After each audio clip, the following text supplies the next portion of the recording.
Hello and welcome to siy-sew it yourself. This is the first of several video tutorials that are going to be coming out featuring really fun projects. They're great for longtime quilters or beginner sewers who want to learn how to expand their skill set and really make some cool things that will dress up your home and really make them custom or just use as everyday objects.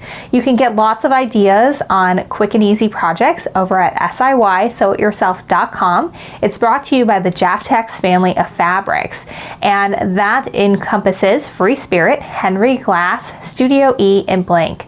This is really great quilt shop quality quilting cottons, and they are fabulous to work with. So if you are ready to graduate from the big box store fabrics, you will not regret giving one of these companies' fabrics a try.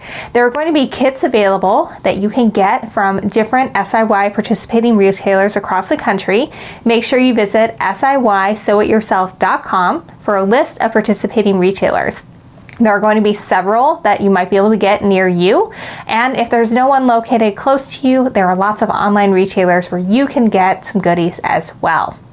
I'm Stephanie Sebbing, and I am the host of Quilt Addicts Anonymous YouTube channel, where we bring you lots of video tutorials. So I'm really excited to partner with Jaftex on this initiative, and also Sew for Home, which designed today's pattern. We're going to be making a patchwork pillow. We have lots of different options for you to pick from when it comes to color, or you can always use your own stash as well. You know, a great way to say thanks for bringing all of this free pattern and the free instructions to you is to make sure you get the fabric from a Jaftex company and get one of those fabulous fabrics. So today we're going to be learning a few cool things. We're going to talk about fussy cutting fabric, which is how we get the motifs to be exactly where we want them to show off our favorite parts of the fabric. We're going to learn how to quilt the pillow. We're going to talk about an easy way to do it where we're just stitching straight across. If maybe you are a true beginner and you just want something simple, as well as a little bit more custom design, but still not too hard or time consuming. We're going to talk about how to create buttons and buttonholes. And if you've been intimidated by this, let me tell you, your sewing machine does all the work, and we're going to show you how that works in today's video. We're also going to cover how to do cording. This is stuff you can buy at the store if you're doing home deck projects, but you're limited to whatever they have in stock. If you learn how to make your own cording, which we're going to teach you how to do in the video, then you can customize it and make sure it coordinates perfectly with your decor or whatever other fabric you're using within your pillow. So that is a really fun thing to do.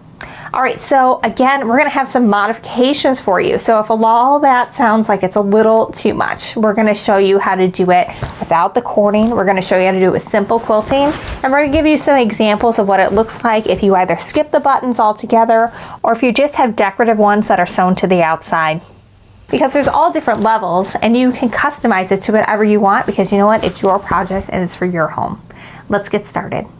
So when you look at your pattern, they're going to show you some examples of what the originals look like when they created them. And you're going to see that there's a bunch of different pieces that we're going to cut. So what we did to make it easier when we were making all of our samples was just take a blank address labels and label our pieces. So we have 1, 2, 3, 4, 5, 6, and 7 ready to go here. And I'm going to cut 8 on camera to show you guys how to fussy cut, because there are some really pretty motifs in here, and you can follow along with what they have suggested, or you can do your own thing. Like, for example, what they have here is they've cut out this design where we have the label and some butterflies to go on here, but there's lots of really great examples of things that could be fussy cut. These butterflies here are really cool, for example. So you can absolutely mix and match this. And again, if fussy cutting seems like something that is beyond your skill set at this point and you're not ready to give it a try, don't worry, just cut the size that is indicated in the pattern. It'll still look fabulous in the end. But if you want to give it a try, here's how to do it. So the pattern tells me to cut this to a 9 3/4 inch square. I've got a 12.5 inch ruler, and I could just line it up and eyeball it, but I find it a lot easier to mark it off on my ruler, so that way I've got kind of a window of what it's going to look like, and I can preview what I'm going to be seeing when I'm fussy cutting. You can use painter's tape, washi tape, or I've got some Post-its handy, so that's what I'm going to use here. So I'm taking my Post-it and I'm lining it up at the 9 3/4 mark on my ruler, and I'm just gonna work my way down until I hit sort of my insides here. And this is just gonna give me a really good idea of where things are supposed to be. Now, if we had painter's tape, we could mark off a full square with this. You could also go crazy with the Post-its, but this is going to be good enough for me to be able to see that anything inside this area is going to end up in the block. Now, one thing to keep in mind is your outside 1/4 inches are not going to be visible. They're going to be sewn into the seam allowances. So keep in mind as you are putting everything on that that little outside bit on all sides is going to end up in the seam allowances. So if you're fussy cutting just so, you're going to want to keep that in mind. All right, so now I can line this up and I can see really clearly. Actually, I'm going to turn it because I like to cut on the side and top first. So I can see really clearly that anything that's inside here is going to be in my square, and then obviously you can see the edge really easily. So I want to kind of get it so that this chocolate is going to be even distance from the edges. So the way I'm going to do that, I'm just going to kind of see, right now I've got it so it's a 1/2 inch in. That would be kind of tight, and I feel like there's a lot going on over here, but I want to give it just a little bit more space, I think. So I'm going to give it 3/4. So I'm lined up 3/4 from the top and then also 3/4 from this side. So that way I'm going to have even sort of negative space around that on both sides. I'm also making sure that my little hash marks here on my ruler are going straight up and down. That way when you cut it doesn't look crooked. So if I had that off like that, when you get it in your pillow, it's going to look like you cut it crooked, even though the fabric might be, you know, straight. If you're doing like with a straight grain or something, sometimes not everything is printed like perfectly straight, especially when you're dealing with borders or something like that. All right, so that is looking pretty good. I'm also have a pretty decent amount. I've got about 3/4 also from the edge of this wing to the end. So I feel like that's going to look very centered when we are done with it.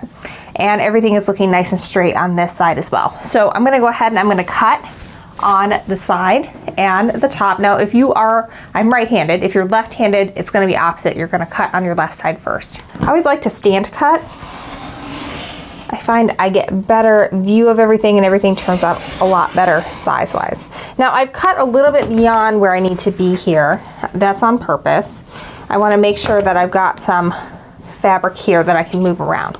Now I'm going to do something else here because this is going to be kind of hard to work with because we just have this weird little bit hanging out here. So I'm going to, since we're close to the edge of the fabric, I'm just going to go ahead and slice all the way to the edge, and that way it'll be easier to arrange everything when we cut the other side. All right, so now I'm able, because I cut all the way to the side, to get that bit out of the way. And I can really easily line up my 9 3/4 with the side here and here. And that way I'm able to make sure everything is good to go and go ahead and give my cut on the side to create the rest of my square.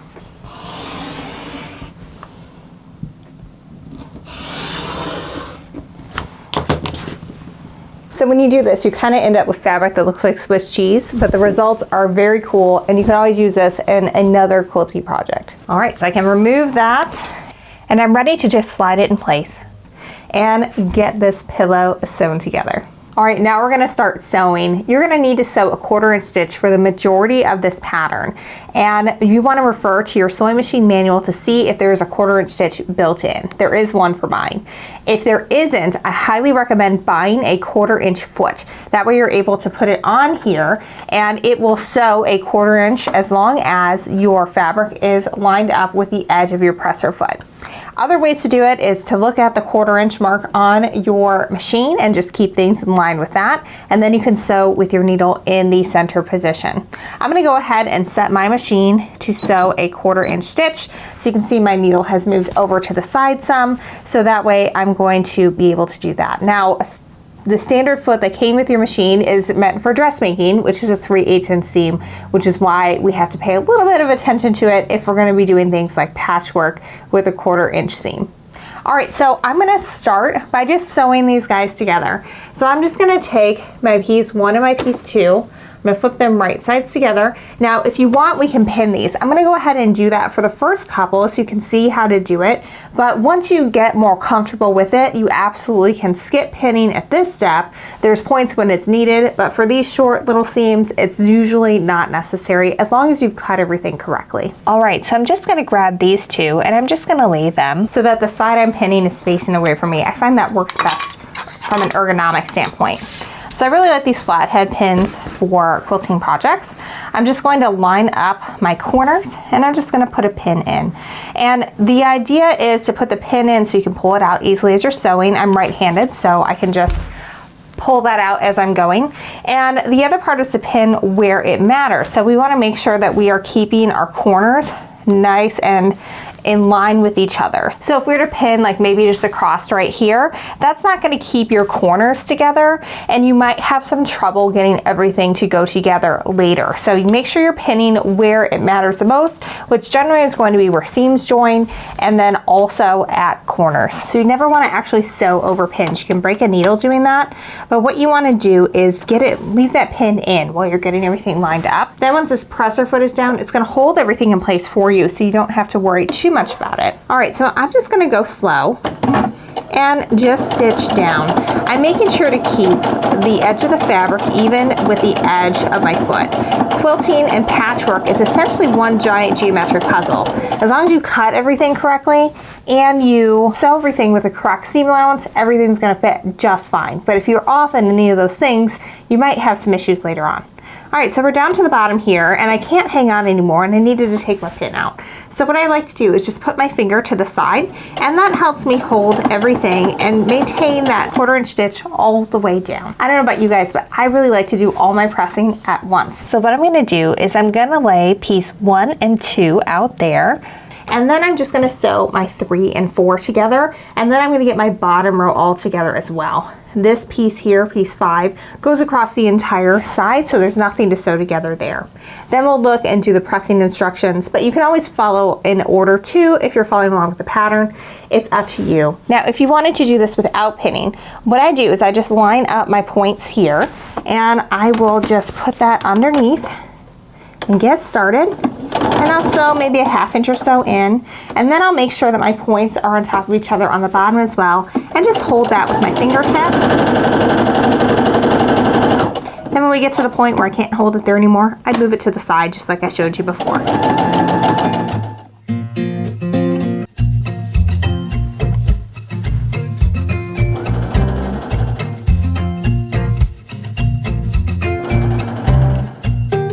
You're going to want to refer to your pattern to know where to press seams. A lot of times when people are designing the pattern, they tell you to press a specific way to make your life easier when you're assembling it. So for this bottom row, we're going to press both our seams toward that center row. I'm going to make sure to take off these adhesive strips that we use to help identify, because we don't want to accidentally glue those in place permanently. That wouldn't be very good. I'm going to show you how to press your seam so that it is toward the center. So obviously this is our centerpiece right here. We want both the seams to come underneath that. So what I like to do first is we're gonna set that seam. So I've got the centerpiece up facing me, and I'm just gonna take my iron and I'm just gonna put it over the top. This is called setting the seam. It helps those threads lay kind of flat and even with the fabric that you're working with. Then you're just going to push it over like that, and the seams just already are going in the direction you want to go, which is underneath this center fabric. Then with my fingers, I like to press up and over like this. That kind of already gets it where it's going, and it's a little warm, so it'll kind of take that already, but we do want to hit it with the iron as well. Now the biggest mistake I see people make is they just kind of plop their iron down on top like that. That's a no-no, because if you haven't pressed it over as far as you should, you could, one, press a pleat into it and then things won't be the size they're supposed to be, and also you might not have it pressed over as far as it needs to be, which again is going to make it too small and make it hard to get everything to fit together later. So what you want to do is put your iron completely down on the side that you're pressing the seam away from, and then just drag it over. And you just want to be kind of gentle with this. This is not like ironing a shirt or a pair of pants. You are just pressing that seam. You don't have to give it a lot of elbow grease. Just the heat alone will do the job. All right, we're going to do the same thing on the other side.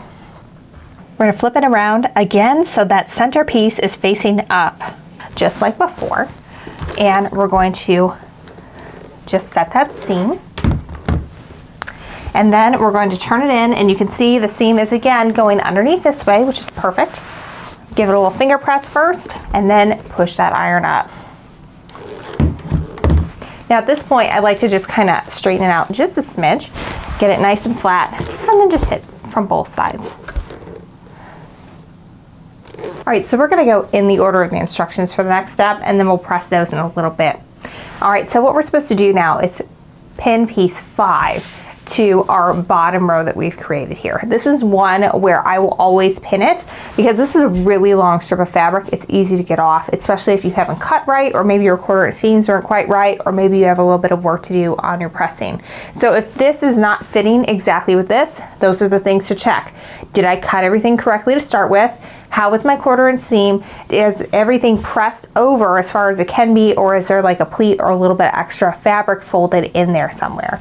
This one's fitting together really well, so we are good to go. I'm gonna go ahead and just flip this right sides together. I'm gonna pin at the sides and probably at these 2 seams as well, just to kind of give it a little stability and give myself kind of a visual that it's time to slow down and take a little time as I go over those.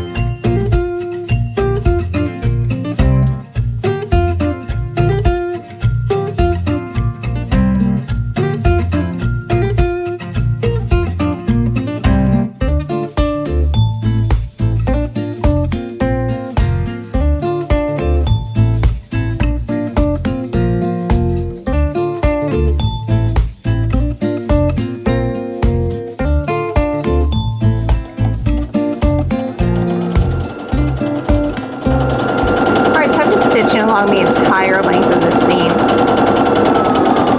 I do slow down a little bit as I come to these. This one, the seam is pressed underneath this way, so I'm not going to run into any danger of getting flipped the wrong way.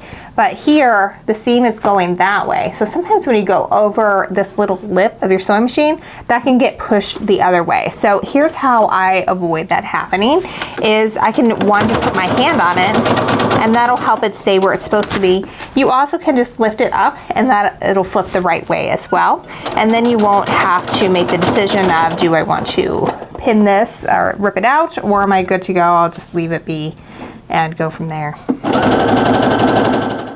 So this is the seam I was talking about, where sometimes it can get flipped going the other way, and you just want to be careful that they stay pointing into the center so that everything lays nice and flat when you are sewing it together in the end.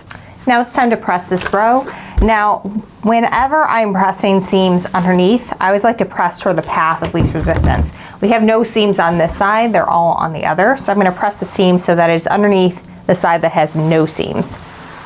Now, sometimes you might wanna have it go the other way, depending on how light or dark your fabric is, because it can create a shadow if, say, we were pressing it under a bunch of light fabric.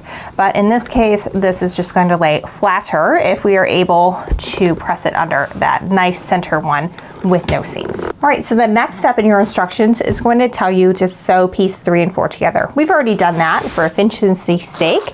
So we're just gonna remove our pieces, and it wants us to press underneath piece 3, because that is the darker fabric. So we're gonna go ahead and again set that seam and press over.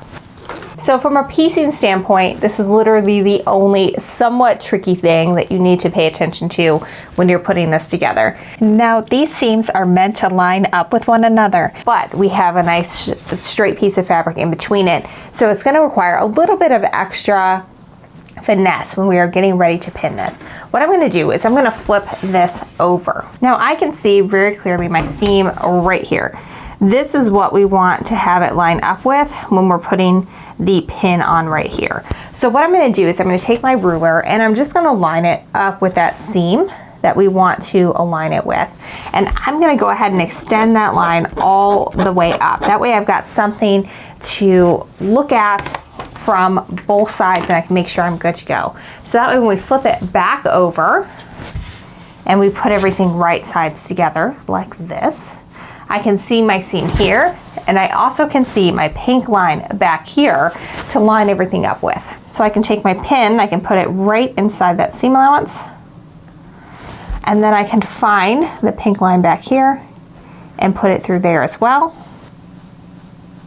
And now I know that these points are gonna line up when we sew everything together. I'm gonna go ahead and pin my corners as well, and then we're ready to stitch it just like we did the other one.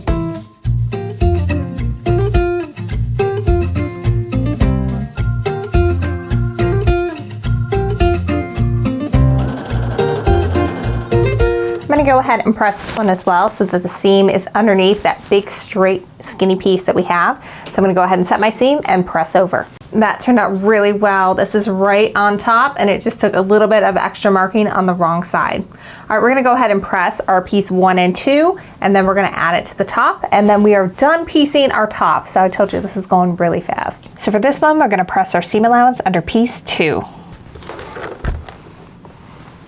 So for this one, we don't have any seams to match. We're just going to sew our bits together. And again, if at any point, any of these pieced rows are not the same width, then that means that you've either cut something wrong, you have sewed something with the wrong seam allowance, so check to make sure that it measures a 1/4 inch from where your stitching line is to the edge of your fabric, or you may have pressed wrong and you may have some extra fabric caught in that pressing area, and so make sure that it is good and flat, but it should always end up the same width.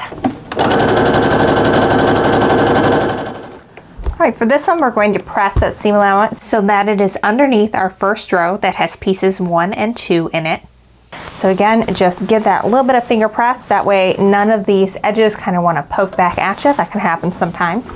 And again, just have that iron completely on that second row that has 3, 4 in it, and then just drag it up. If you plop it right down on there, that's when you're probably gonna get a pleat, or you're not gonna get as much pushed over as you need to, and things might be a little smaller than they're supposed to be. Whenever I'm totally done with a block, I like to hit it with my spray mister. Just put a little bit on there. It gives a fine aerosol mist. These are originally for like giving haircuts and stuff. Because I don't like to use steam in my iron. I feel like it distorts the fabric when you're doing quilting. And also, I've never had an iron that didn't eventually spit out and make your fabric gross if you put iron or water in it. So this just helps avoid that. But then I can get really great results. Everything can be really flat. And we're good to go. All right, we have got our pillow top completed. So congratulations, you have made a thing. And that is very exciting. So pat yourself on the back if you haven't done this before. And enjoy those good endorphins that you're getting at this point. Now, this is a really good place to take a break. If you have had enough for the day, you're maybe just trying to do it in 1 or 2 hour increments, this is a really good place to take a pause once you've got everything cut and sewn together, and it will be there waiting for you when you come back. Otherwise, if you're just gonna power through and do it all in a day, then just keep on going. All right, so the next thing we need to do is take our 18-inch piece of Fusible batting. You'll notice that it is a tiny bit smaller than our block, and that's on purpose. You don't want to have a lot of bulk in the seam allowances when you are doing pillows, because otherwise it can be really challenging to sew, especially when you're adding in things like cording and piping like we're going to be doing for this one. So what you want to do is just move everything off to the side here, and we're going to lay this down. And my mat isn't quite wide enough for it, but it will be good enough. And you want to always have the bumpy side up. So that's the side with the fusible glue in it. The soft side, that is just the fleece. And you always want to sew with the fabric in between your iron and the fleece, because it's a lot easier to peel this off of your ironing surface than it is to peel the glue off of your iron. So we're going to put that down first, bumpy side up. Then I'm going to center my pillow over that. And if you need to flip it over so you can like physically see it, that's fine. Just make sure that when you get to the ironing stage that you flip it back over so that there's something in between this and your iron, just in case you accidentally iron from the wrong side. All right, so I've got that pretty well centered. You can see bits of fabric coming across on all the sides. So I'm just going to grab my edges here and I'm gonna flip it all at once. Flip that over. And just smooth it kind of from the center out. And I can still feel like here is where it ends, so we're gonna be fine. All right, so you're gonna follow your manufacturer's instructions. Everyone is a little bit different, but they all work pretty similarly. We're gonna start with our iron in the center, and we're just gonna work our way out. All right, so I'm just starting with that iron right in the center, and I'm just moving over little bit by little bit until I made my way all the way to the outside. Now, if you find out that you've made a mistake and you've not gotten it centered or something, one, you're going to want to assess how bad the situation is. Like, do you have fusible interfacing hanging off the side? Is it that far out of alignment? Or is it pretty stinking close and it's probably going to be okay? But if it is really bad, you can peel it back off and refuse it in most cases. All right, so I've got that center done. So now I'm going to do this bottom part. And you always want to kind of work from the center out, otherwise you might end up with a big bunch of fabric in the center, and that doesn't look pretty. We don't want that. We want to ease things from the center out. All right, so we are about to quilt this. So if you haven't fused it perfectly, that's not going to be the end of the world. But you do want to make sure that it is mostly adhered and that you are centered to the best of your ability, which I am here. It's a little bit more on this side than there is on this one, but that's not going to be a problem. We'll be just fine with that. All right, so now you can quilt this however you want to quilt it. There are some lines that are suggested in the pattern. You can see here on page 7 that there are different lines that suggest it. So like here's piece 6 and here's piece 6 here. So they're suggesting you quilt at 1-inch intervals going horizontally there, and some vertical ones for piece 8 and so on. But you can do whatever you want. You can make it easier. You can do free motion if you know how to do that. What we did for our sample, I'm going to pull it out for you now, is we just did straight lines all the way across. So if changing directions and all that seems intimidating to you, there are always easier ways to do it. All right, so I pulled out our 2 samples, and we can see that here I followed the lines that were suggested in the pattern. We've got it horizontal in this, we have vertical in here, we have nothing in this piece or this piece. And we just followed the suggestions given by the pattern to create our original sample. Now, we also did one. This is the modifier version. So if you are brand new to sewing and you just think that going in a bunch of different directions is a little much for you right now, all you're going to do is you're going to draw your lines going all the way across, and you're just going to stitch at 1-inch intervals all the way across, and you're just going to start at one end here and just stitch all the way across, and then you'll just stitch 1 inch down and you will just keep on going. This looks absolutely fantastic, and we didn't do all the fancy walking foot quilting. So this is your modifier version. Now I'm going to show you how to do the fancy version. So there's a couple of different ways to mark your quilting lines. In some cases you don't have to mark them at all. You can use guides on your sewing machine to do it. What I like to do is mark it using a friction gel pen. So what I'm going to do here is we're going to follow our guides, which I've got right here. And so we've got vertical lines going 1 inch apart in piece 1. So what I'm going to do is I'm going to line up a 1-inch line with my edge here, and then I'm going to take my pink friction gel pen and I'm just going to mark that line where that's at. Then I'm going to line up the 1-inch line on the mark that I just drew again, and I'm going to keep going like that until I've marked all my 1-inch lines all the way down. Now, some people, we call them the quilt police, are going to tell you that this will come back in the cold. And I've had quilts that have shipped all over the country in just random USPS packaging and UPS packaging. So they've been on planes, they've been in cargo holds. Not a single mark came back, and I marked all over the top of them. You really have to have it be in freezing temperatures for a long time for the marks to return. So don't worry about it. And if it ever does come back, you just hit it with an iron and it's gone again. So don't worry about what people say about these. They're really great tools.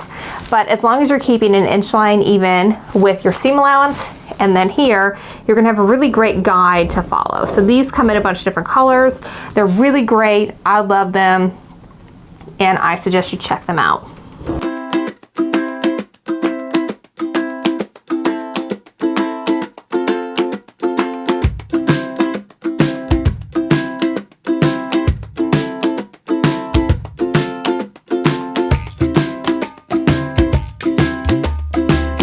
Now I could have marked 1 more inch here. I did not do that because that's going to eventually get caught up in the seam allowance.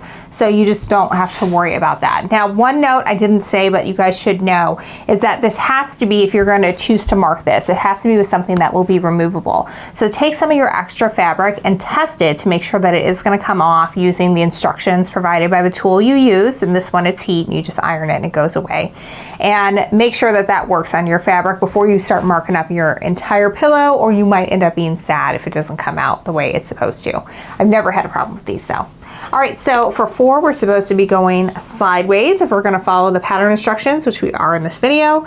So just keep on marking and transferring those marking lines to your pillow top.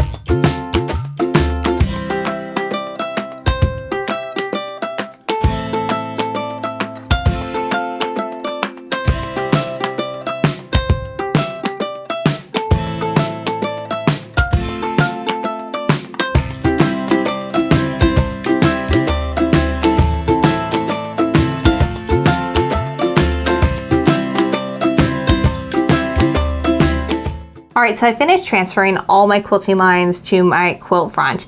Now I have to put on a walking foot.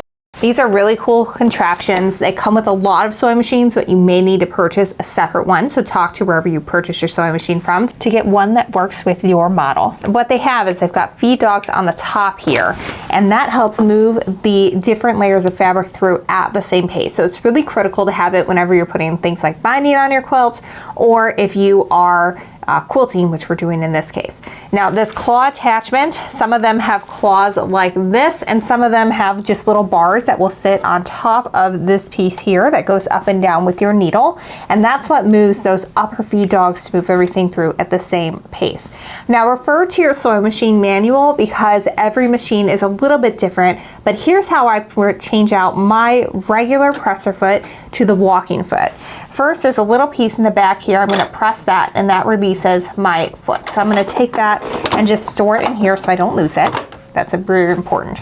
Now I'm going to take my screw and I'm going to loosen the part that holds my presser foot on, and this is what's called a shank. So this is what holds all your presser feet on.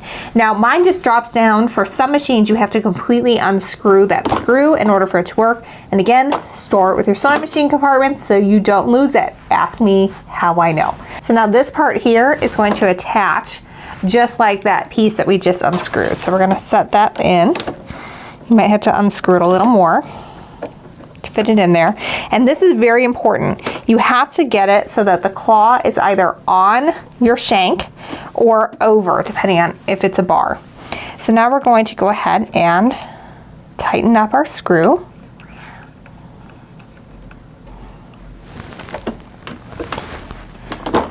And now when our needle goes up and down, so does the presser feet on the top and on the bottom, and that helps move everything through at a nice even pace. Now I'm going to go ahead and move my sewing machine back to that center stitch because we're going to be wanting to sew right on that line. We're not sewing a 1/4 inch stitch at this point.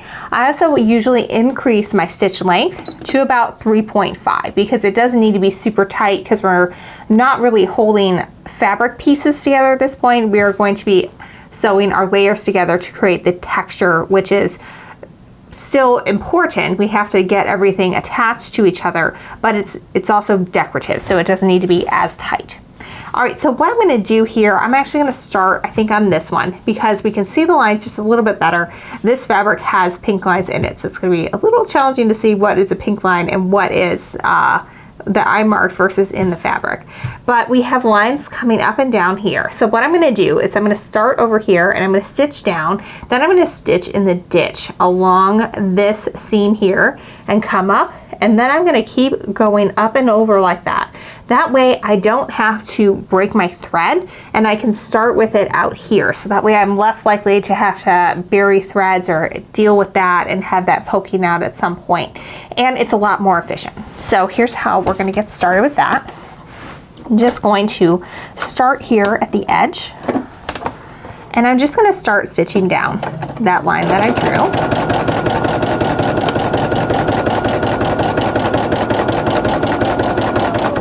Now I'm coming up to that seam, so I'm slowing down. So I got my needle down in this side of the seam allowance. We're gonna stitch in the ditch. So we're gonna stitch as close to that seam as we can on the low side. So we pressed everything over to this direction. So I'm gonna stitch on this side of the seam allowance until I hit my next line that I'm gonna stitch down. So we're gonna stitch here. And I'm gonna stop when I hit the next line, which I am right now. I'm nice and in line with it. So I can turn it here and then just stitch all the way out.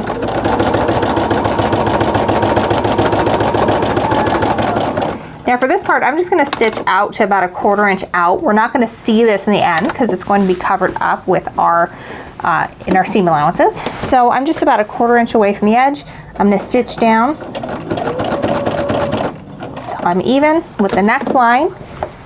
And then I'm just gonna keep repeating this process all the way out and then following all the lines that we have marked out for the rest of the quilt.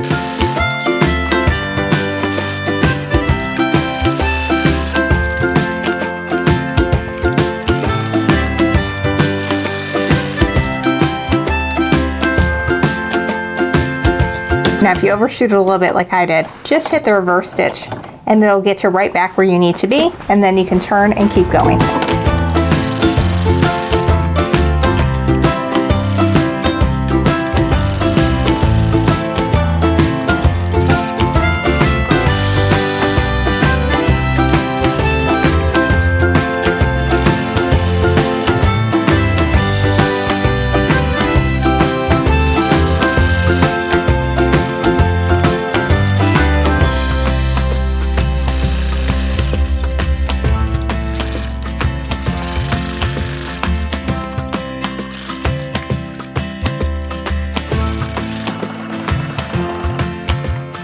All right, so I've just stitched my last inch line and I'm not at the edge of a fabric, as you can see.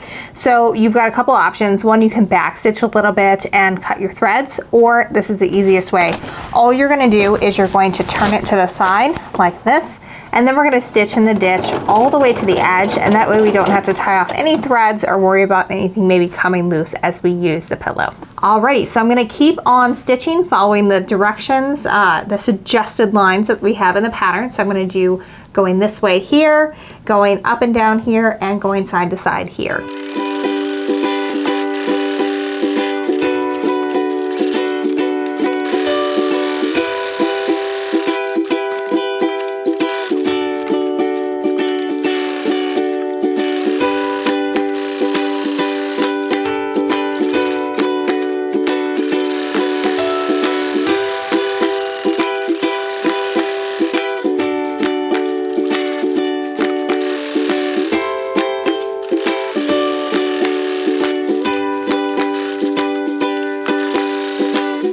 All right, I've got my entire pillow top quilted. You can see it a little bit better from the other side because I used a variegated gray thread that I thought looked really nice with all this Tim Holtz fabric.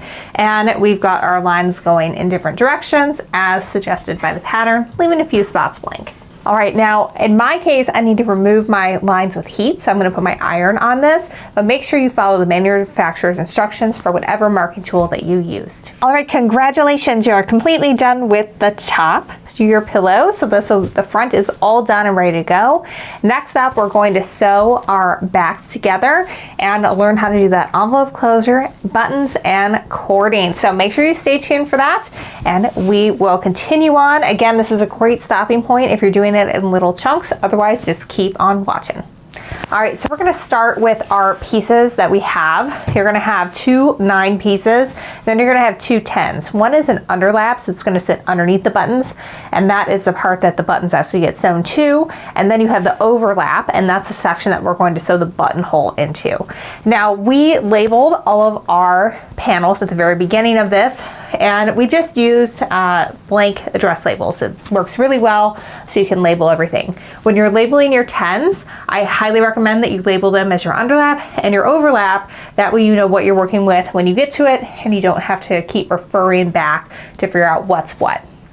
All right, so the first thing we need to do is we need to prepare our underlap and our overlap panels by pressing our hems that are going to be on the insides when they're overlapping one another. So I've got my overlap panel here. I'm gonna go ahead and remove my sticker sticker that tells me what it is because we don't need that anymore. And I'm just going to get it ready to press under. So for this first fold, we're just going to fold it back 1/4 inch. Now to measure that out, what I like to do is actually take my ruler and I'm going to take a pin and I'm going to put it in right where 1/4 inch is. And the reason why I like to do it with a pin is if you're going to fold it over your ruler is about 1/8 inch thick. So if you fold it over, you're going to actually be folding over about 3/8 inch, which doesn't sound like a lot, but it can make it so that your pieces don't fit together correctly in the end, and we don't want that. We want it to be correct. So I'm going to hit the other side as well.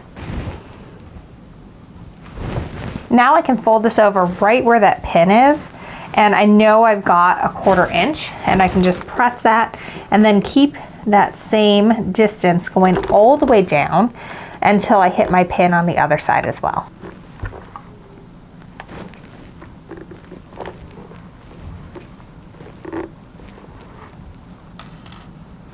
Now for the overlap panel only, we're going to do that again 2.5 inches in from the fold.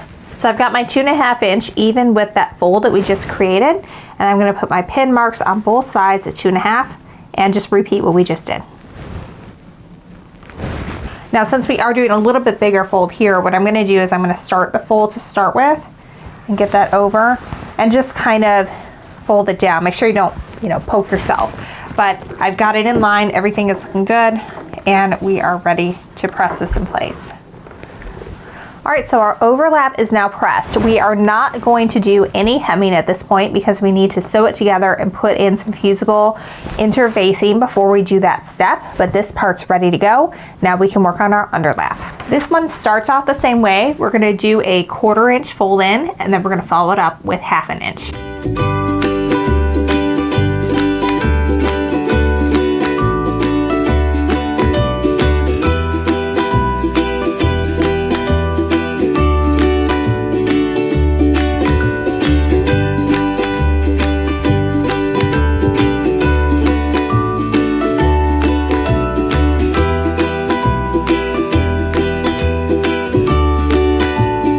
So I'm placing my underlap panel, which is the one with skinnier hem, on the left, and I'm placing my overlap panel on the right.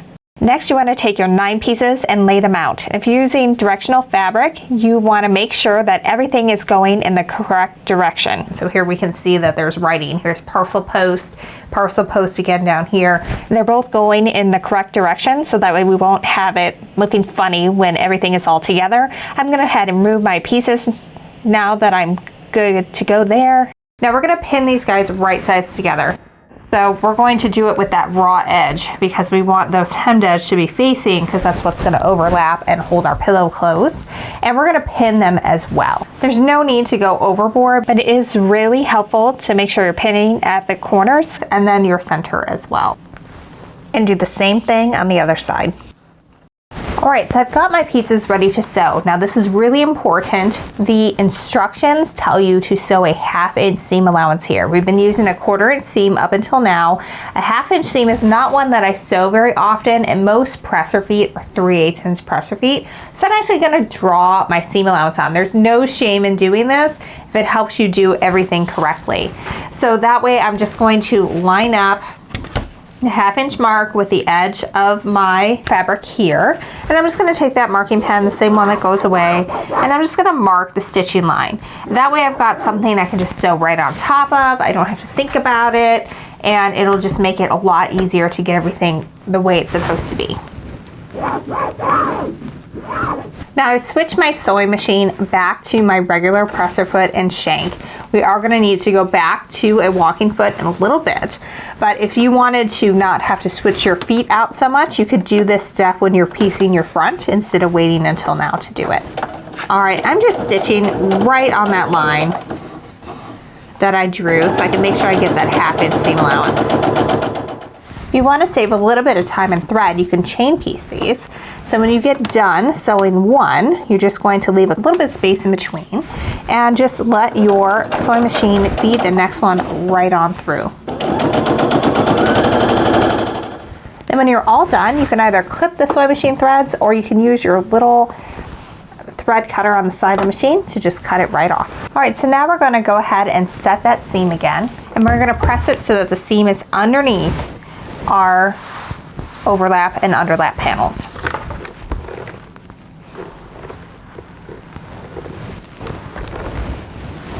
All right, I've got my underlap panel here, and you see I have my hem that's been pressed over.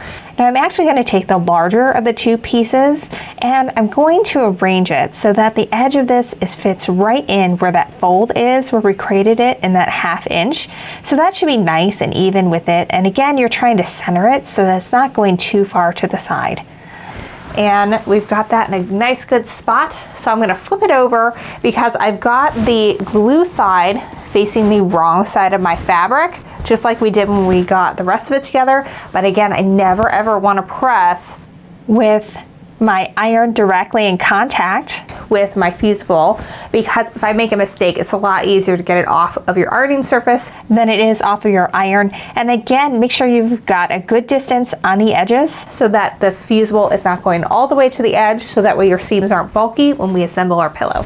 Just like before, I'm going to start in the center, but I'm also going to do this whole hem area first. I really want that to be pressed nicely and nice and straight, so that way we can feel that the Fusible is going all the way out to that hem and filling that out very nicely. It's going to give your pillow some great body. All right, we've got that pretty well fused down. It's important to note that this is obviously not fused because it's not fusible on two sides, just on one. So we are going to stitch down this hem in order to get that to stay in place permanently, but this is good to go for right now. I'm going to do the same thing with the overlap panel.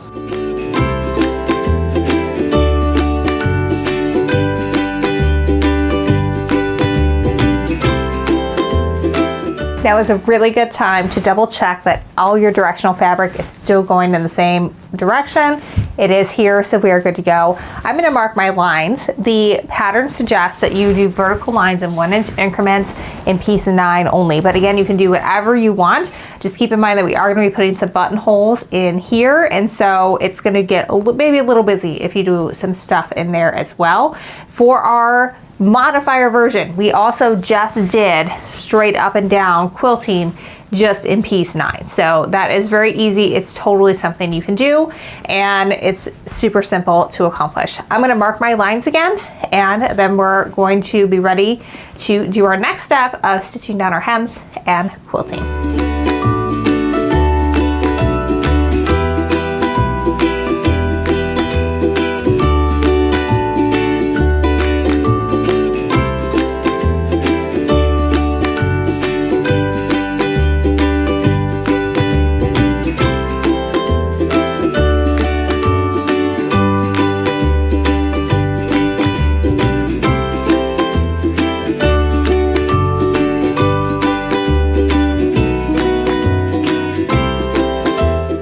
To stitch right as close to this as I can and keep it nice and straight.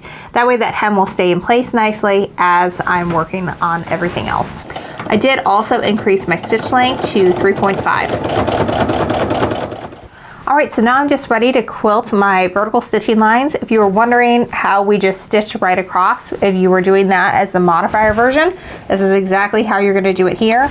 We're going to start with that first one, and I'm just going to start at the beginning and stitch straight off the edge and then repeat all the way down.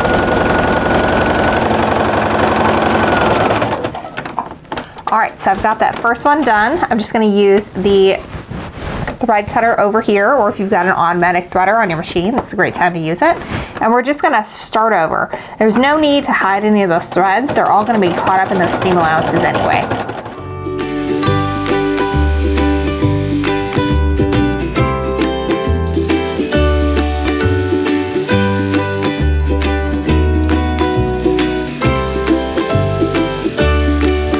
All right, if you are doing the super easy version, you're going to skip everything about buttonholes, you're going to skip everything about putting buttons in, you're going to skip cording, and you're going to go straight to the part where we are putting our pillow back, joining that to our pillow front. And we're gonna put a time code up here so you know where to skip to.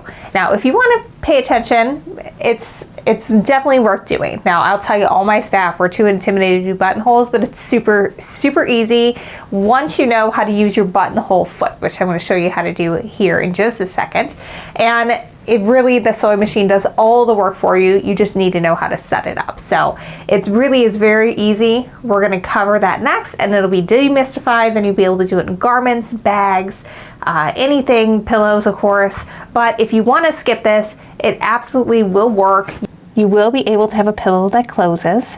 You'll be able to get it in. It just will not have any closures back here, but it will still look fabulous. I'm gonna grab two that don't have it just so you can see what it looks like. So this is one of the ones that we did where we sort of did a faux button. So what we did is we sewed the buttons to that panel, but we did not put any buttonholes. So normally what you're going to do is just sew your buttons down here and they're gonna come through. But we did for this one is we just stitched them to this. They're just strictly decorative. They look pretty. It looks like you put a button on, but you can just pull your entire pillow apart to put your pillow form in, and it still looks great. So that's a cheat way to do it and still look like you have buttons. A little bit more complicated because you do still have to pick out the buttons and sew them on, in this case by hand because there was no buttonhole. But I'm going to show you one that's just a straight envelope closure as well. So this is our modifier version that has no buttons at all on it, no buttonholes. It still opens and closes. You can get everything in just fine. It's a little gappy right here, so if you wanted to put some Velcro or something on it, that's a lot easier to sew in. Or you could just leave it like this and it would be totally fine because it looks fabulous from the front, and that's usually all anybody sees anyway. But I'm going to show you next how to actually do the button. So you have functional buttonholes that you can use as part of your sewing project to keep that closed up. All right, so for right now, we just need our overlap panel. It's the one with the larger one, and the larger part is what's going to help secure our buttonhole and help be finished on both sides. So we're going to mark 3.5 inches down and smack dab in the middle of where our seam is. So right here, I can see my nice little seam, and I'm going to measure that, and we are just about 2.25 inches. So for me, 1 1/8 is smack dab in the middle of this, and I want to start 3.5 inches down, and I've got a 1 inch button. So I'm going to mark the top and bottom of that. I'm also going to mark out where that is, and that way I've got my nice start and stop. All right, just so you guys know at home, I can see my friction gel pen just fine on this, but I was worried the camera wasn't gonna be able to see it. So I got a tiny little piece of chalk meant for quilting and garments, so that way I mark it there. So I've got 3.5 from the top, and we're also gonna do 3.5 from the bottom. And again, halfway in between, which for me is 1 1/8.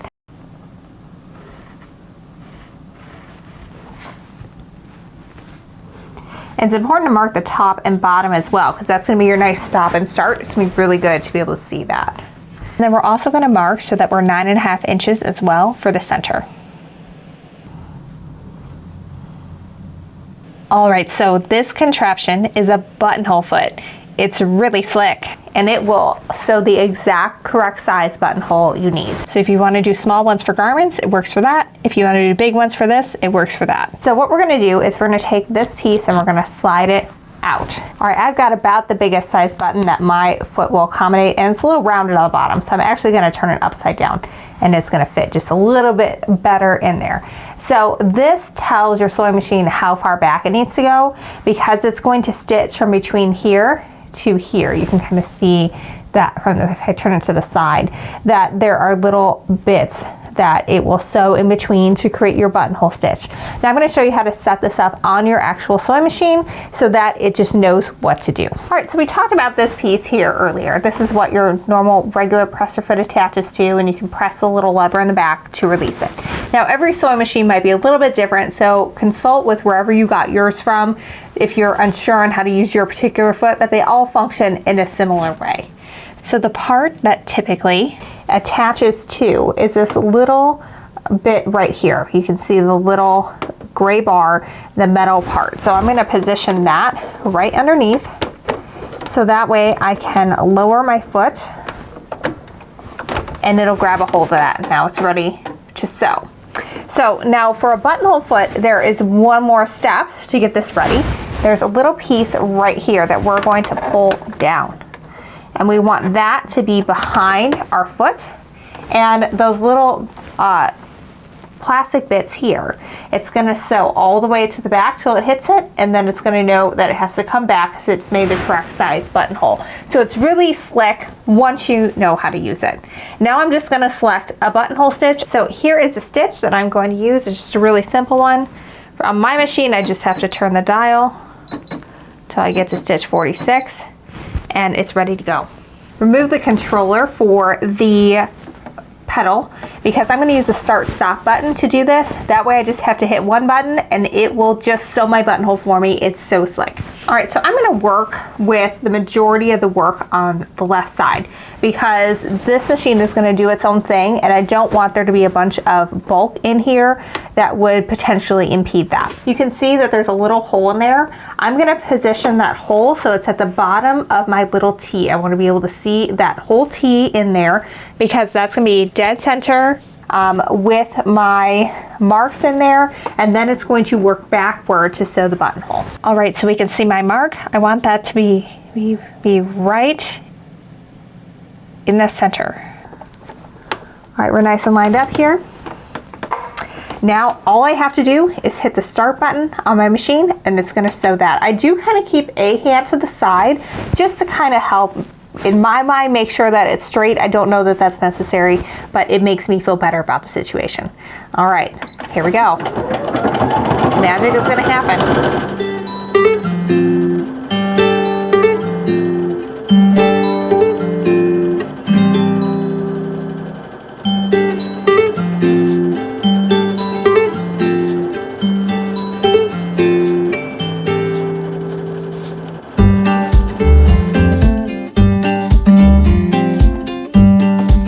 Machine sewed a buttonhole all by itself. You just hit the start stop. It's great to do it that way if your machine has that ability because then you don't have to worry that you're not going the right speed and the tension is getting off. It just really just does it for you. And when it's done, it releases and it's ready to sew the next one. All right, cool tip number 2 is coming. Don't be intimidated. Just know how to use your machine. It's really awesome. All right, so I've got the top of my buttonhole, it's right here. So I'm gonna put a pin in just below where that top is. And I use coordinating thread here, so it might be a little challenging to see, but you can see we've got a buttonhole from here to here. So I'm gonna take the tip of my seam ripper and I'm gonna put it in right at the bottom and I can just poke that straight through. And because I put this pin in right below where the end of the buttonhole is, that's going to be a nice little stop gap, so I can just push that seam ripper up and I'm able to just stop when I hit this. It's a nice little natural barrier, and now I've ripped my buttonhole open. It's going to be ready to put everything in and I didn't have to worry about going too far. So super simple. I'm going to do it again on my other 2, but stop being intimidated by buttonholes. It's super easy to do them. Literally 5 minutes for 3 of them. It's not a bad thing to do at all. Just get over it, give it a try, check out your sewing machine attachments and make it work for you. Now, if your sewing machine didn't come with one, you probably can get them. Just check out wherever you bought your sewing machine from and they can hook you up.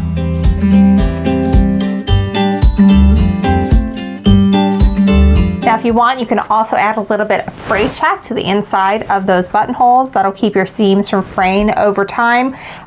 Since this is not really going to get a lot of abuse, just being a pillow cover, I'm just going to skip that step, but feel free to do it on your own. So now it's time to mark the location of where our buttons are going to go.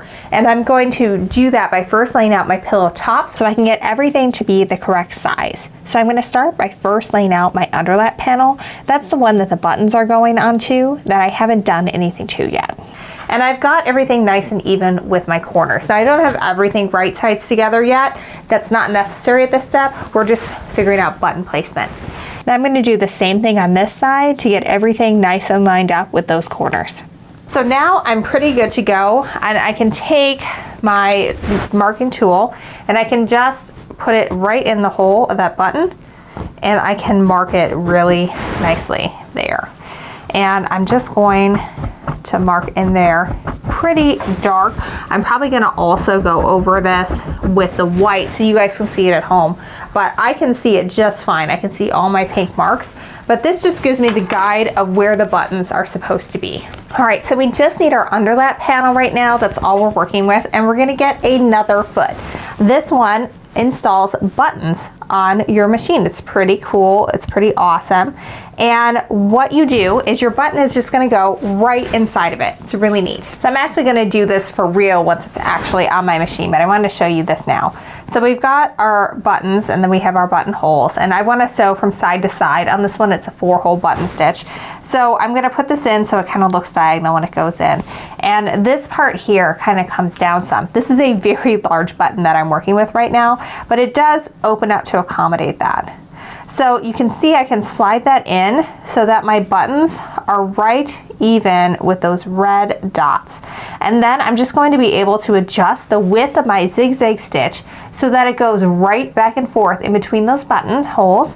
And I'm also going to reduce my stitch length to 0, and I'll be able to stitch that in no problem just on my machine. It's really awesome.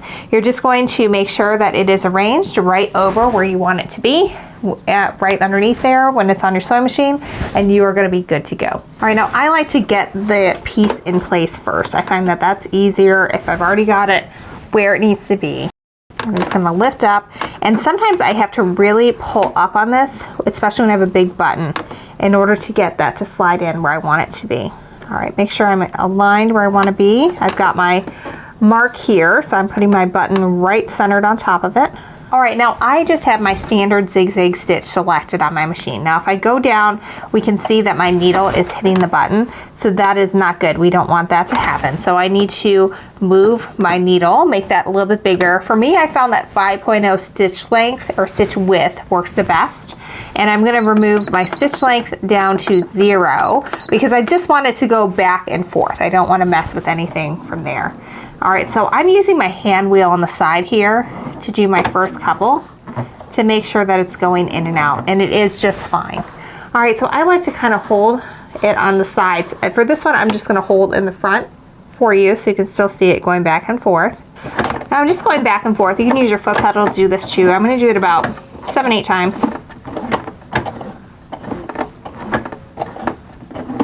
All right, once you've gone back and forth enough, you can secure your threads.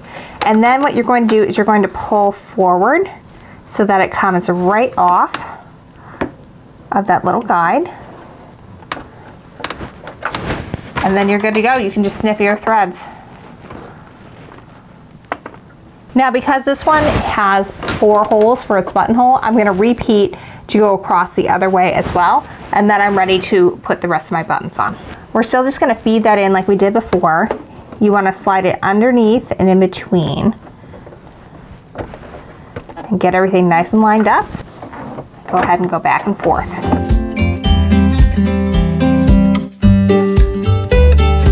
All right, 1 button down. I've got 2 more to go, and then we are ready to sew this baby together once we get some piping on, of course.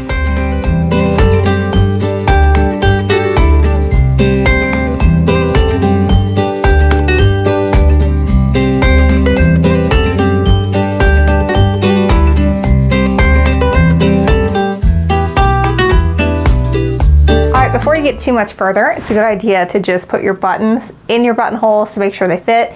Occasionally you might have to make it a little bit bigger just in the part that you've cut out the first time you're putting it in because you may not have gone all the way up, especially with that little trick, but you want to make sure everything is fitting where it should be because it's a lot easier to move buttons at this point than later.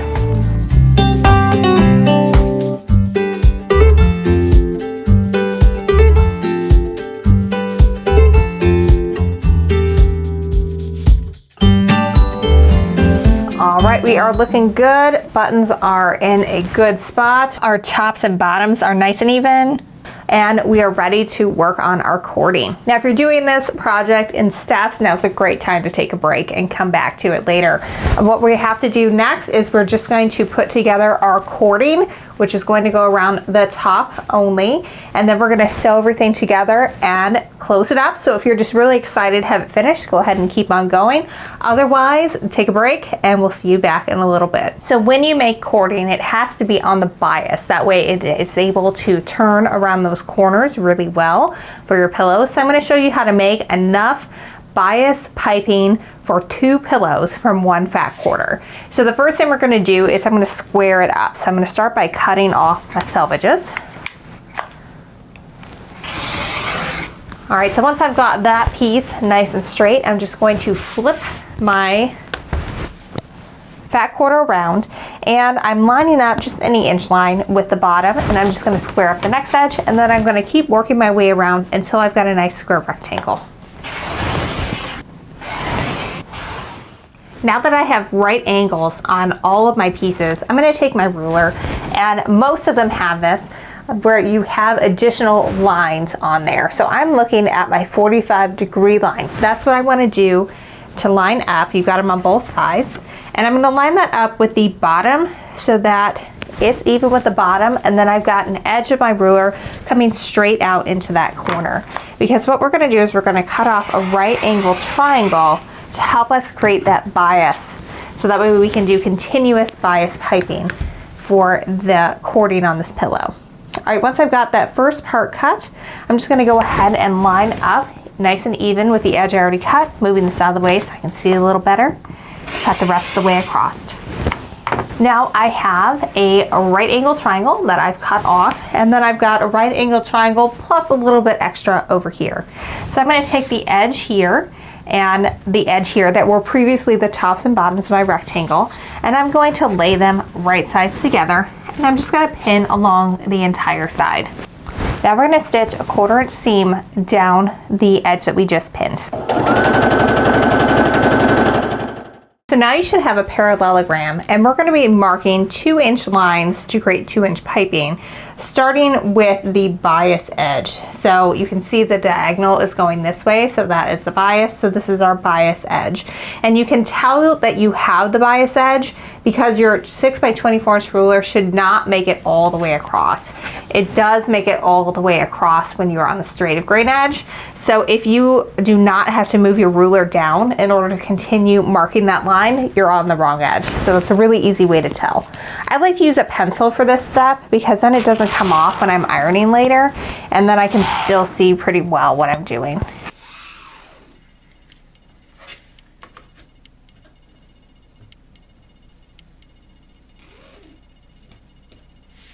All right, so that is our first 2-inch mark.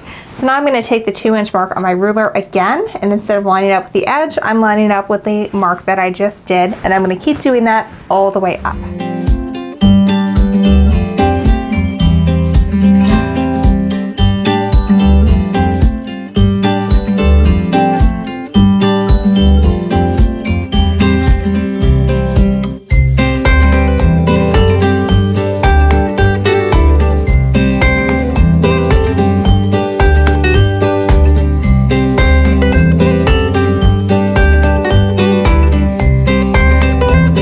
So for this part, to get it lined up, what I'd like to do is put it so that the right side is up and just flip it over so that my wrong sides are now up. Now here is the a little bit tricky part. So if we get it lined up exactly and we have our 2 lines on top of each other, we're just going to cut rings off when we put everything together. So what you want to do is offset it. So what we're going to do is we're going to take it, and we have our second line here. So I'm going to make sure that my first line here is lined up with my second line so that it's offset just a smidge as we're going through this. I'm going to zoom in a little bit so you can see how I pin this. I've gone over my lines with my pink friction gel pen so you can see them a little bit clearer, but you can see I've got 1 here and 2 here, which is lined up with my first one from the other side. I'm going to take a pin and I'm going to eyeball about a 1/4 inch away from the edge of my bias seam, and I'm going to put it right through the line, and then I'm going to put it right through about a 1/4 inch away on the other line. So you can see I've got it in there. So now what I'm going to do is I'm going to take my seams and I'm going to put them, so I've got a nice straight edge here, and I'm just going to go ahead and pin that together. I'm going to work my way down the rest, matching up those lines until I've created kind of this tube looking thing. It looks really weird at this point, but it works out beautifully in the end.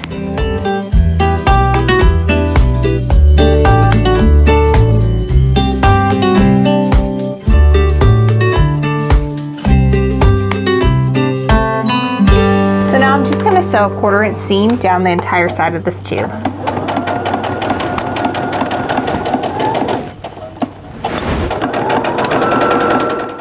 Now I find this really awkward to press the seam open at this point, so I wait to do that until I've got everything ready to go. But what I'm going to start doing is I'm just going to start cutting on the lines that we drew, and it's going to start coming off as one continuous strip that we are going to be able to use for our bias piping.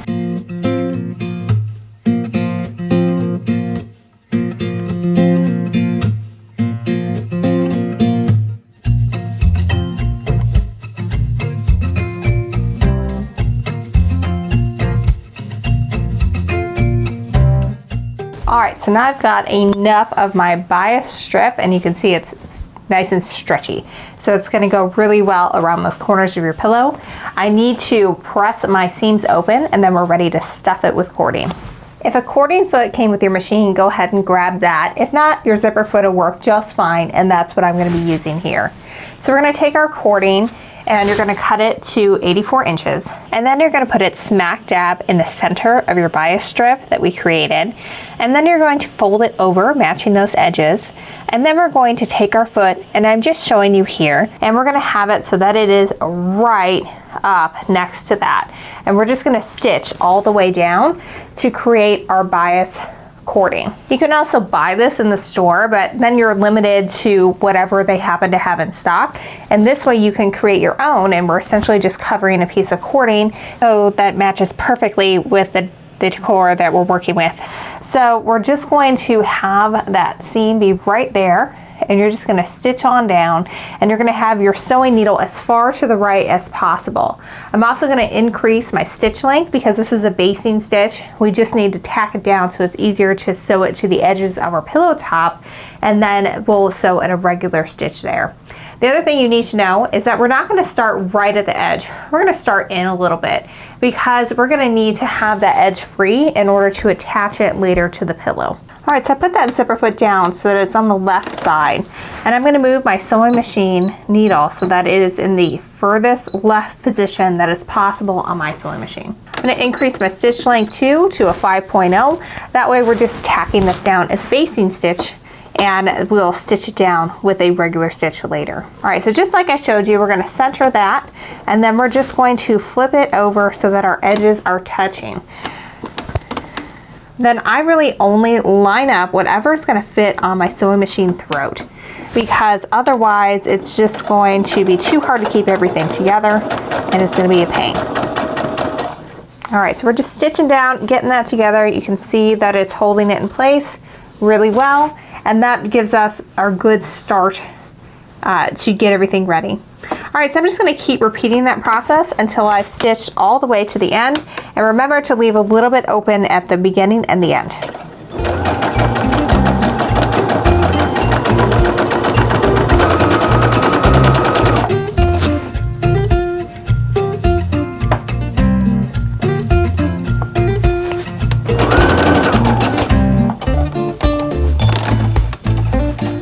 Alright, so I've got my pillow front here, and what we're going to do in order to make this work is I've got my end here that I didn't sew all the way to the edge, and I'm going to leave that part open because eventually we want our cording to meet at the exact same spot. So we want to leave a little bit open to be able to accommodate that. So I'm going to start stitching right about here and just leave this free for now. And at this point I'm going to stitch as close as I can to the edging, and the goal is to kind of get closer and closer with each one. Like your basting stitch is okay to be a little bit further away, and then we want to be able to cover that as we attach it to it. So I want to stitch so that I'm inside of wherever my stitching line was for this one, so I can be as close as I can. And then when I do my final stitch, I'm actually going to kind of try to stitch into the cording, so that way all of our previous stitches are hidden when we're looking at this. So we're going to go ahead and get started. I'm going to back stitch, and we're going to be able to go around, and I just do, when we hit our corners, I'll just do a little snip in here to help it make that turn a little bit easier. But since this is bias, it's going to want to do that very easily. All right, so I'm going to stitch forward and back here. And again, I'm trying to go over my previous stitching lines as I'm going around here.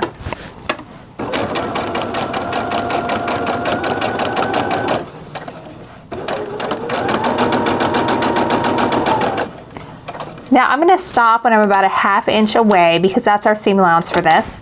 I'm going to lift up my presser foot, and I'm going to take my shears, and I'm just going to snip right in. I don't want to go all the way to where the seam is, but I want to be able to have it make that turn a little bit easier. So then what I can do is I can turn it my way, and I can get my edges lined up again, and then I'm good to make that curve around.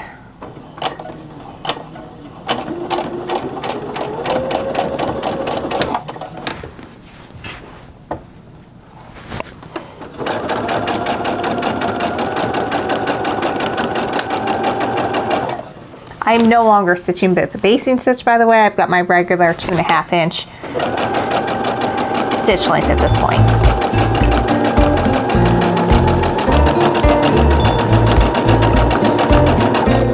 All right, so you're just gonna keep doing this until we get all the way around back to that bottom again, and then we're going to join our ends.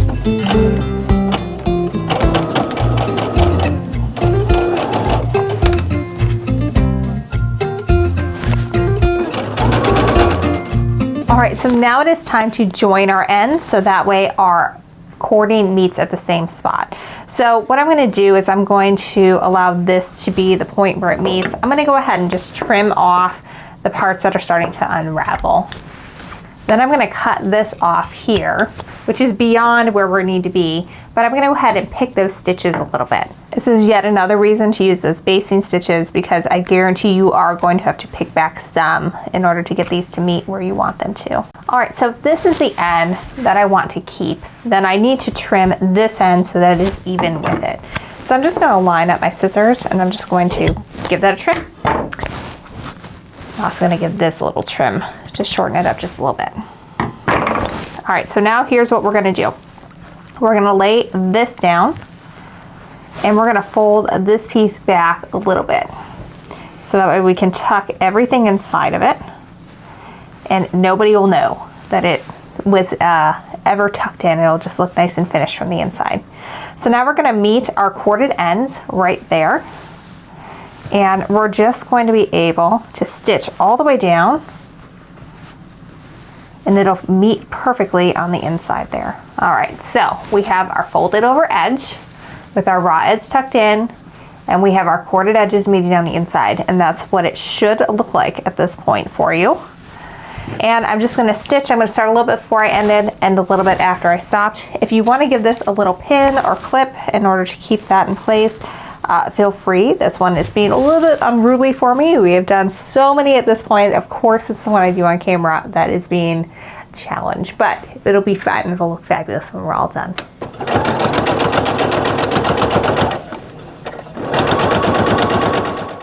All right, so if you have skipped the buttons and the cording, this is the point to rejoin us. This is where we put our pillow together. You can just ignore the part about the obviously the button part and working around the cording. So one thing I'm going to do here is I'm going to unbutton this middle button. That's going to allow us to get our hand in to turn it right sides out once we have our pillow joined. I go ahead and leave the top two together because that helps you keep everything nice and even up here. I'm going to lay it out real quick just to make sure our sizing is right. It should be with the buttons, but it's looking pretty good. So what I like to do is once I know that my pieces are all sized correctly is put a little pin in to join my under and overlap pieces. That way those aren't shifting around as we're pinning the rest of the pillow together. All right, now this is really important. We want to make sure that everything is going the right direction. So I've got my up going this way and I have my up going this way. And once you know that they're all going the right way, that's when you can flip it right sides together, making sure that you're keeping everything where it is supposed to be. All right, from this point, I'm just going to join or pin at my corners, at my sides, and then I'm going to repin so that I'm going through all layers. And then I'm ready to stitch around again, and we're just gonna go around the entire thing. And this one, you wanna try to make sure that I'm almost like sewing into that cording. Like, cause at this point, if you are too far out, you're gonna see your basting stitch, and you're also going to see where we attached it to the front. So I really wanna stitch like almost into that cording. I wanna feel like I am like going right into it. So that way it's invisible when we go to flip it right sides out when we're all done.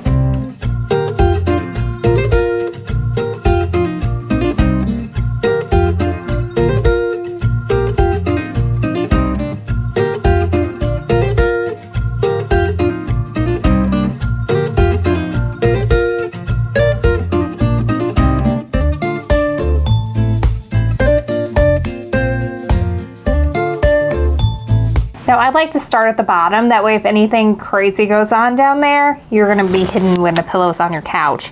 All right, so I am stitching as absolutely as close to and really into that cording. You're not gonna be able to see it from the camera, but I am really feeling and trying to be as far over as possible, so that way I'm not gonna be able to see any of those previous stitching lines.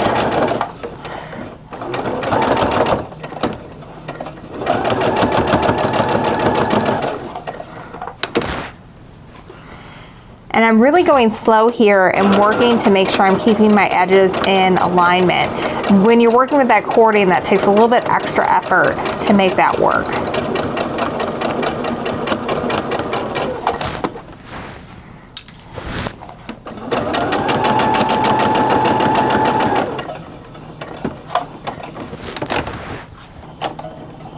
You're really gonna kind of go on feel when you go around that corner and when it's time to turn. But just keep working your way around. I know it's exciting to just zoom through at this point, but go slow so you make sure that you're catching all that cording. I'm gonna do a little back stitch at the end here, just to secure everything nice. All right, now it's time to turn everything right side out. I like to reach in to grab my corners first.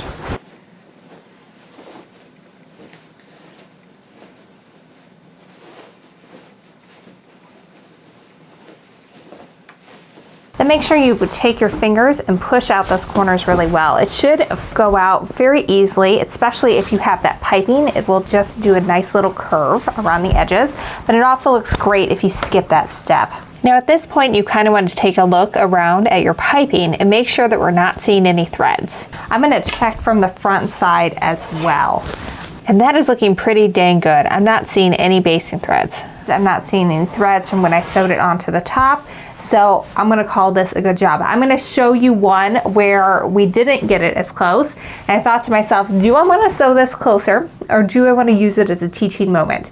And I chose teaching moment instead because I was also being a little lazy. And I wanted to show you guys what it looked like. So we're gonna take a peek at that one. All right, so when we look at this one, you can really clearly see both the stitching line from when it got stitched to the front and the basting stitch. Now, if that happened to you, you've got two choices on what to do with it.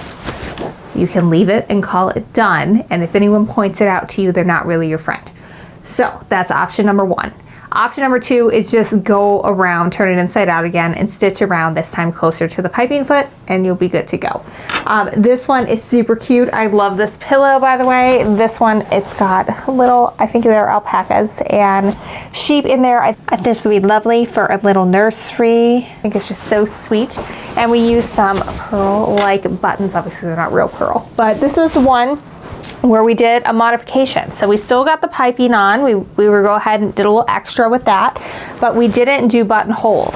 We just sewed, instead of sewing the buttons to the underlap panel, we sewed them straight to the overlap. And so it looks like we have buttons on it, but in reality, they're just for show. They don't actually do anything, but it still looks nice and gives it a little bit extra touch. Let's take a peek at some of the others. This one is really bright and fun too. I think this would be a nice little springy pillow. This would be great for a sunroom, I think. And oh, this is so fun. So this one, the bias is from this fun zigzag strip. This is also cut on the bias for this section here, but this is just so fun, and our person who put this one together, our team member, had a lot of fun making sure that everything matched. She's really a pro at getting everything to line up perfectly like that. We did some nice bold blue buttons for that one. And if we have any lake houses or coastal regions, this one is absolutely fabulous. This one is really cool. It's got lots of whales in it. It's got some seahorses, some turtles, some coral, and the quilting on this one is just so fun. We got some nice blue piping going around the edge. This one we did do real buttonholes in, and we've got some things that look like shells for the inside. And this one is a really great spot to really show off that fussy cut fabric. We can really have a lot of fun with that back side as well and make that just as pretty as the front. Then of course we have our sample, which we made using the Free Spirit fabrics from Tim Holtz. It's really pretty, really gorgeous, very earthy colors, but in a very modern way. And again, you can really have some fun with the back of that as well. And this one we did the whole kit and caboodle on. We did all the piping, we did the buttonholes, we did that, the buttons sewed so that they will go through and be functional. We did fussy cutting on the front so that everything is exactly where we want it to be and we can show off our cool motifs. But remember, you don't have to do all that crazy stuff. You can cut your time for production in about half if you skip everything that I'm going to tell you for the next one. All right, so this is our modifier version. It takes about half as much time to make as this one. Now, here's what we left out. There's no cording in this one. Instead of doing all of the different directions for quilting stitches, we just quilted horizontally in 1 inch increments in this one, and in 1 inch vertical increments in the back. There are no buttons, there are no buttonholes. Still looks great. Still looks really pretty.